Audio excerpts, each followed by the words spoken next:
Hello అండి, అందరికీ నమస్తే. చాలా రోజుల తర్వాత మళ్ళీ మీ ముందుకు వచ్చాను. థ్యాంక్ యూ సో మచ్ ప్రతి ఒక్కరికి నాకు సపోర్ట్ చేసి నన్ను బ్లెస్ చేసినందుకు. ఇంత మంచిగా రికవర్ అయిపోయి మీ ముందుకు వచ్చేసాను. అండ్ చాలా మంది కూడా ఇప్పుడు అత్తమ్మ గురించి అడుగుతూ ఉన్నారు. ఏమైంది, రిపోర్ట్ నెగిటివ్ వచ్చిందన్నారు కదా, మళ్ళీ హాస్పిటల్కి వెళ్తానన్నారు కదా, మళ్ళీ టెస్ట్ చేస్తానన్నారు కదా, ఏమొచ్చింది రిజల్ట్ అని అడుగుతూ ఉన్నారు. టెస్టింగ్కి అయితే వెళ్ళిపోయారు.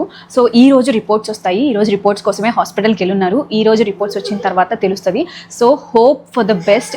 ఎంత హోప్తో ఉన్నా కూడా మనము చిన్న బాధ అండ్ టెన్షన్, భయం ఇవైతే ఉంటాయి కదా, వాటితో మన ముందుకైతే ఒక సాంగ్ ని తీసుకొచ్చేసాడు. నిజంగా అది ఎంత ఎమోషనల్ గా ఉందనంటే నేనైతే చాలా చాలా ఏడ్చేశాను. అదైతే మన చెర్రీ ఛానల్లో రిలీజ్ అయిపోయింది వీడియో. ఇంకా ఎవరైనా వినకపోతే ఒక్కసారి వినేయండి. ఈ లోపు నేను మీకు ఒక చిన్న 2 లైన్స్ అయితే వినిపిస్తాను, వినండి. అమ్మా నువ్వు వెళ్ళొద్దే,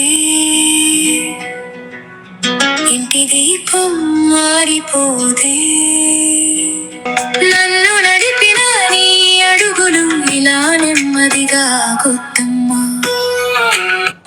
దేవుడితో గొడవ పడతను, తీసుకెళ్తే ఒప్పుకోనమ్మా. నా జీవితం అంతా ఇచ్చేస్తా, నువ్వు మాత్రం నాతోనే ఉండమ్మా. చూసారు కదా, ఆ లైన్స్ ఎంత హార్ట్ టచింగ్గా ఉన్నాయి కదా. నాకైతే నిజంగా ఇప్పుడు కూడా వింటుంటే, మీతో మాట్లాడుతున్నప్పుడు కూడా చాలా ఎమోషనల్ అయిపోతున్నాను. ఇంకా ఎవరైనా ఈ వీడియోని చూడకపోతే ఇక్కడ ఛానల్ నేమ్ కింద లింక్ చేస్తున్నాను, వెంటనే చూసేయండి. Thank you.